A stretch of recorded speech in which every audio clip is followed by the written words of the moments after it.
Hi, this is Lin. Welcome to my video. Today I'm going to share a heavy bombshell with you. This is from an embalmer's interview.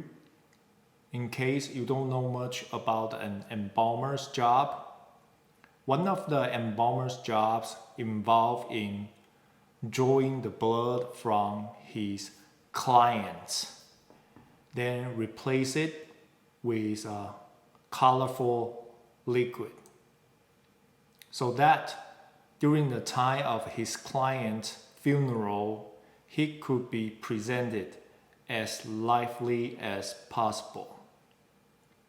And this embalmer has worked in his job for more than 20 years. And he shared his finding from the year of 2021. He found a lot of unusual blood clot from his clients. And we know that year of the 2021 also is the year we started some experimental drug. The drug's name I cannot say. If these embalmers' stories and evidence are verified, this could be the worst crime ever committed against human beings. Later I'm going to play this video for you, but keep in mind, this video could be very disturbing for some people. So I will not recommend you to watch this alone at night or before sleep. This video will take about 20 to 30 minutes. And unfortunately, I have to remove the certain content. I hope you could understand. Because YouTube and a lot of mainstream media, they don't want you to know the truth. So whenever something is missing, please use your imagination. Or if you want to watch a full uncensored content, I'll leave the link in my video description. You can see this entire interview uncensored from Rumble. So without further ado, let me play this video for you. I want to introduce today Mr. Richard Hirschman. Thank you for having me. Absolutely, it's an honor to speak to you. I'm really grateful that you've come forward. You, as I said, are board certified as a funeral director and an embalmer, and you have over 20 years of experience in the business. You and as well as your colleagues that you've consulted with and that you work with have discovered that in the last year particularly, you are finding something very, very unusual in the bodies of those you are putting to rest. Tell us a little bit about, just a little bit more, if I missed anything in your background before we get to the pictures that you've brought forward to our producers. Sure. I started back in 2001, became board certified in 2004. I've been embalming for a long, long time. I'm currently mostly what you call a trade embalmer or a traveling embalmer, so I embalm for several locations. And I've been finding these strange clots, and it all started, I can't put my finger on it, but probably around the middle of last year, middle of 2001. Okay, and let's get to it. Let's take a look at our first picture, which is a very long, you can see this in the picture, a very long clot on this table. And from the far left end of it, it looks like a red string blood clot, if you will, and going across, I just want to describe it for the audience, all the way to the far right, it becomes more and more white and fibrous, and it bifurcates or it splits off. Tell us how you found this. First of all, how did you come upon this?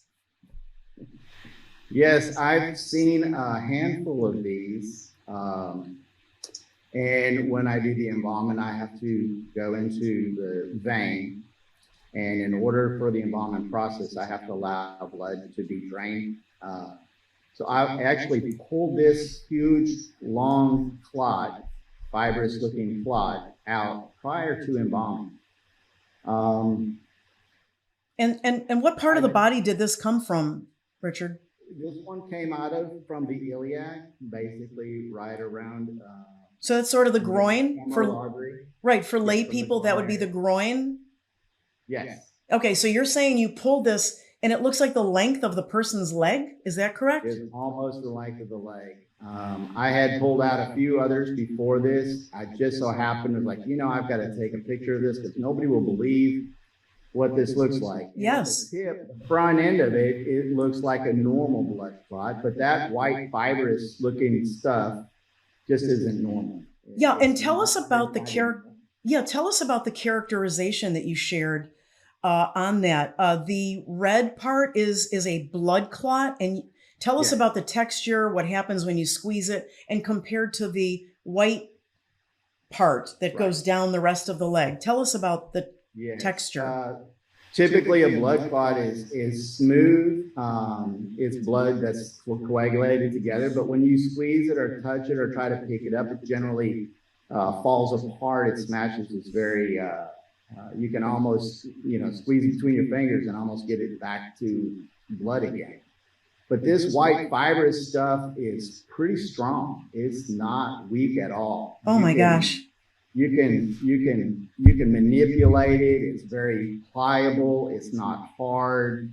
It's very it's hard to sit there and say exactly, but it is not normal. And I don't know how anybody could live with something like this inside. No, Richard, tell us about this is anonymous. This no names, no areas of the country, no companies, anything like that. But tell us what you came to learn about this particular person who's passed, where you found this particular long clot. Yes, this is a person that I had come to find out was, but also had apparently contracted COVID anyway. Okay. The person, if I recall on this one here, was released from the hospital after being tested negative. Okay. Yet at the same time, then they die a few days later, probably because he was full of blood clots. Right. So you shared. Sure. And you shared with me when we chatted before the show that you had received information from a reliable source that this person, when they were sent home from the hospital, there was some documentation of shortness of breath, difficulty breathing. Yes. Did I get that right? Yes. From what I understand, people were upset within the family because they released him even though he was still in bad condition. Yeah. And it's sad. It's sad. Yeah, Richard, I want to get back to these clots. I want to take a look at the second picture that you've provided. You indicated that you actually rinsed off because you'd never seen anything like this before. You're starting to see it more and more. You said you never saw anything like this. You've seen tons of clots, tons of, growths and things like that, of course, but you've never seen anything like what we're seeing in these pictures before 2019, 2020. When this whole thing started. Tell us, once you washed off, this is the second picture we're looking at, where you washed it off a little bit, where you could see more clearly. Tell us about what you observed in that picture.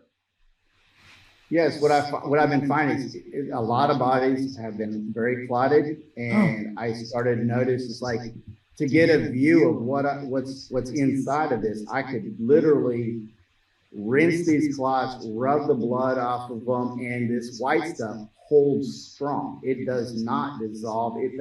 You can break it, but it's stretchy. And I thought maybe, something's not right. I've contacted colleagues of mine, and they're all seeing the same thing. This is not normal for anybody that I know. And all these years of experience, normally you don't get clots out of an artery unless it's somebody that's been dead for several days. But this was definitely not right. the case. because the blood moves in arteries and it can sometimes pool in veins. Um, Richard, what was there any difference in terms of what you observed, color, consistency, whatever, from the clot, this whatever this clot thing is? It's not even a clot refers to just blood, but was there any difference in what you observed from the one you pulled from arteries compared to the ones you pull from veins? The ones I pull from veins are much larger usually. Wow. But the ones that I'm pulling out of the artery are the same type of thing. They usually have that long, stringy, whitish substance to it. Usually a little bit of blood is attached to it. Sometimes it seems like they're intermingled. It almost seems like the white grows almost out of the blood. Weird as that sounds. Some people are calling these, I call them worms because to me they look very similar to worms. Right, but we don't want to mislead people to think it's an animal like a worm. You're just saying that it resembles one sometimes, often with me. Okay. It resembles a worm. I've never seen one move on its own or anything like that. Okay. You're just But it seems it has the appearance of like small worms. I've had someone that was in the embalming room with me one night, and it was a whole bunch of them coming out in the blood, and his words were, "It looks like heartworms for people." Not saying they were moving. I'm just saying these little stringy structures coming out of the blood. Now, are these structures that you're saying resemble like worm-like things, were they separate from the clot that started with the blood and then the long piece coming out of them? Usually they're together. They're attached. Usually I find a normal clot attached at one end, or I find them intermingled in with a clot. That's why I can rinse them out and you can see the white structure. Yeah. When you rinse them, are they separate from that long string clot? What do you mean, are they separate? Well, those worm-like things, do you ever find them separate from the long? Yeah, I do, but not all the time. Most of the time they're attached to a more traditional looking blood clot. This is just incredibly shocking. I'm sure from the human aspect, what are your thoughts on what you're seeing? I feel like personally, I started seeing this stuff more and more from the middle of the year. Last January was the busiest I'd ever been in my career. It just so happens that's when they started rolling out Of course, I didn't see all of these white wormy structures in there because I can't imagine something like that happening overnight. But as I'm seeing this longer and longer, I'm very concerned for the future. There's a lot of these people, I've had some that I know were people that I've embalmed that have had these worms or these structures in them, these fibrous structures, that they're listed as, a heart attack or a stroke or something like that. Right. And most people will not see what I see. Doctors, when they draw blood, they can't see this stuff. And Richard, do you think this could be seen on imaging, like ultrasound or PET scan or MRIs? I don't know. I do know that I saw a video months ago where they were describing blood, and they were showing this like structure inside of the blood, this white structure, and that was on a microscope, of course, or something like that. And when I saw that image, it was like, this is what I'm seeing, but I don't need a microscope to see it. Richard, have you or any of your colleagues that you know of, has anybody gotten a chemical analysis, like taken a piece of this, especially the fibrous stuff, and taken a look at what this is composed of? No, not that I know of, not yet. I'm working on trying to find somebody that will do that. Okay, and you've secured specimens. Your colleagues have secured specimens for later analysis that you all will consult on. Yes, I do have one specimen. I don't need to worry about having some because, if I embalm 4 bodies in one day, likely there'll be 2 of them that have it. So, because right now, since November, I've been starting to keep track. It seems like the trend is on the rise.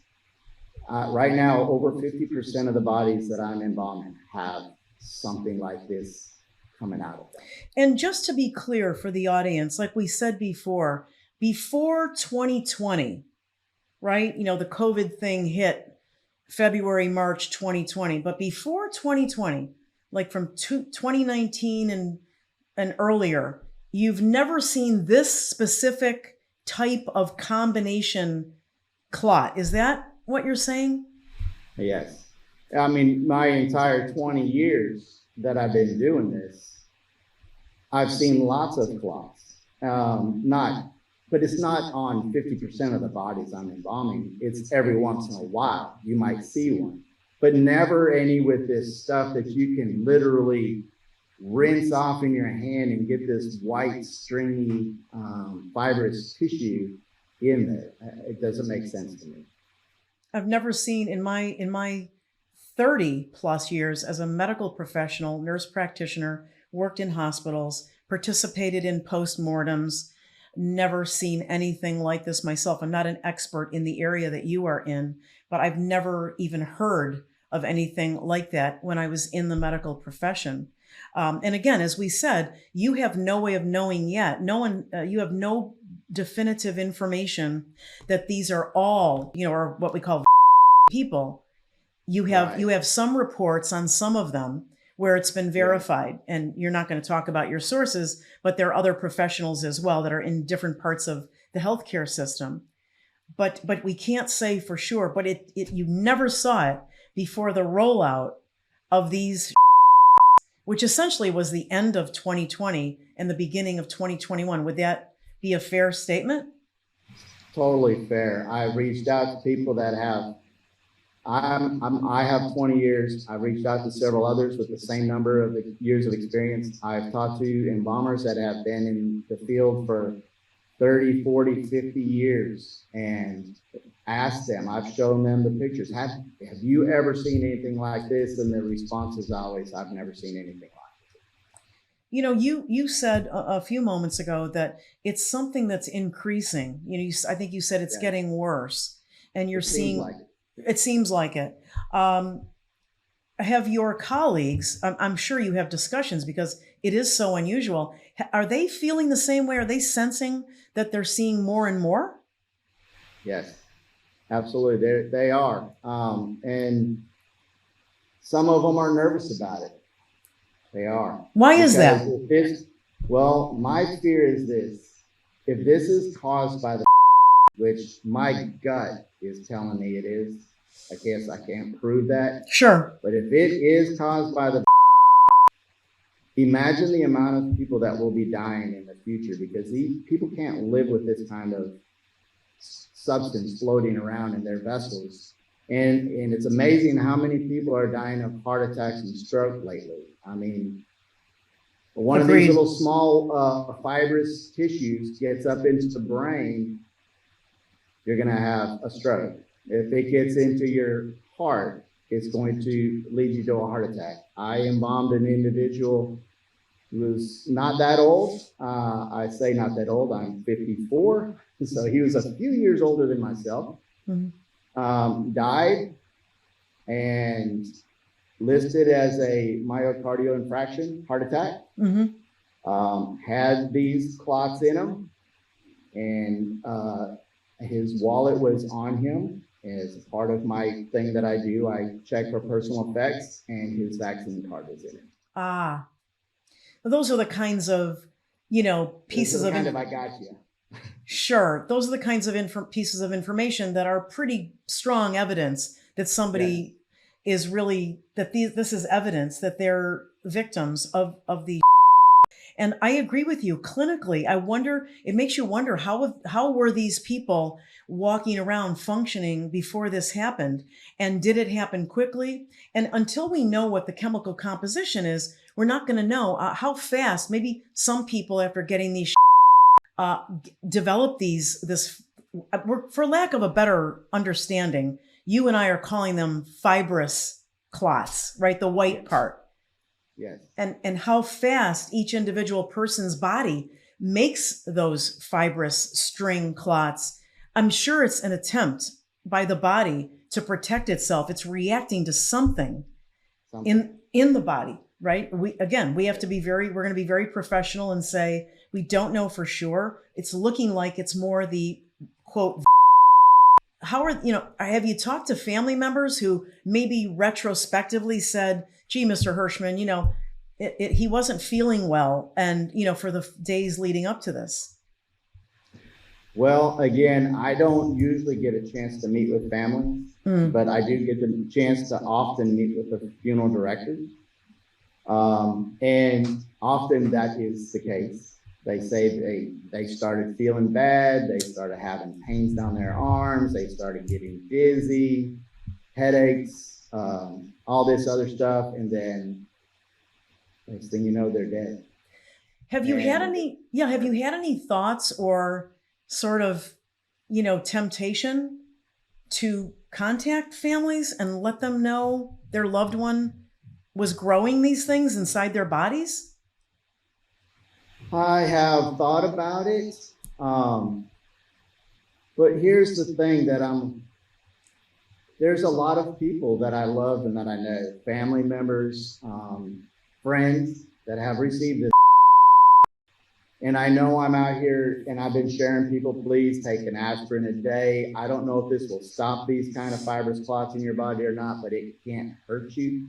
So please do something. I don't want to put the fear into all of the people that have already received these and end up taking away hope from them. So it's hard. It's really hard because, like, a lot of times, if it's a spouse of someone that died from these worms, the odds are the other one got the same.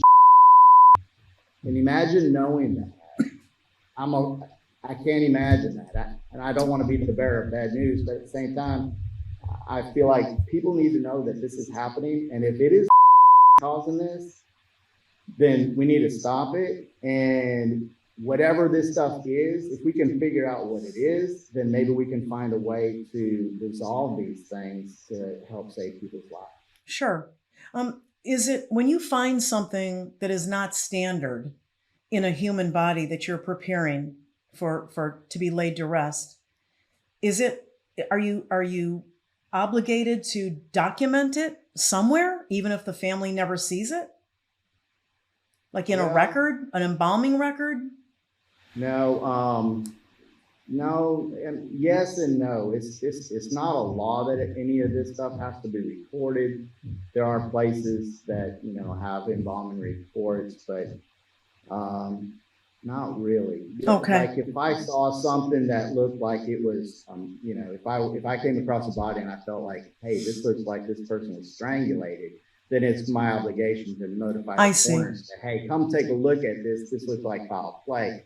But when it comes to just like embalming, no. I started trying to keep track of these worms that I call these fibrous clots. The smaller ones? Yeah. I started keeping track of it in November because everybody kept asking me, well, how many of these are you seeing? I'm like, a lot. Well, how many? So I was like, had a hard time answering that question. So I started documenting it myself. Good for you. How many do you have logged in so far? A lot. Right now, this month, out of about maybe 35 people that I've embalmed, I would say 20 to 24 of them have had it. Oh my gosh, that's almost, that's about 4/5. I know. Wow. It's getting, like I said, the trend seems to be rising. That's an 80% rate. Not going down. Yeah, that's an 80% rate. You started in November. What do you recall what your December number was? It was about 50%. About 50%. So I see what you mean, that it could be increasing. Well, Mr. Hirschman, Yes, it's increasing. I'm afraid it's increasing because if these things are growing slowly, time is going to make it continue to grow.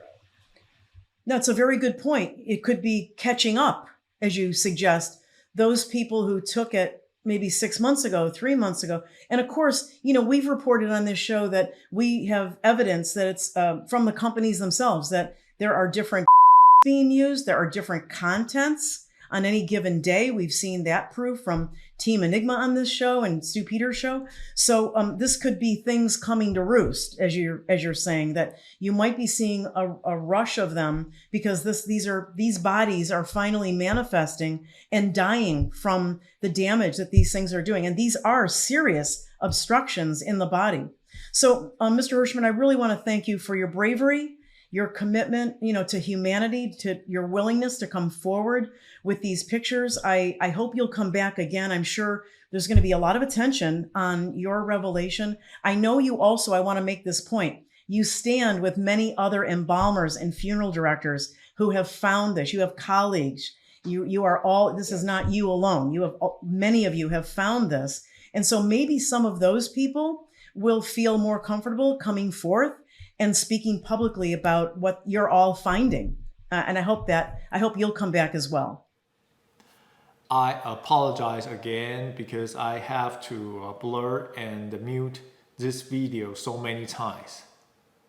If you want to see the original video, you can follow the link I provided in the video description, and you can watch the original video from Rumble. Thank you for watching today's video. It is really hard to tell the truth in today's environment. We are constantly bombarded by the government agenda and the propaganda, and they will censor any message which doesn't follow their agenda. So the only thing we can do is share the truth with as many people as possible. And hopefully one day people can truly wake up. And thank you for watching today's video. Have an amazing day, and I'll see you soon in my next video. Bye.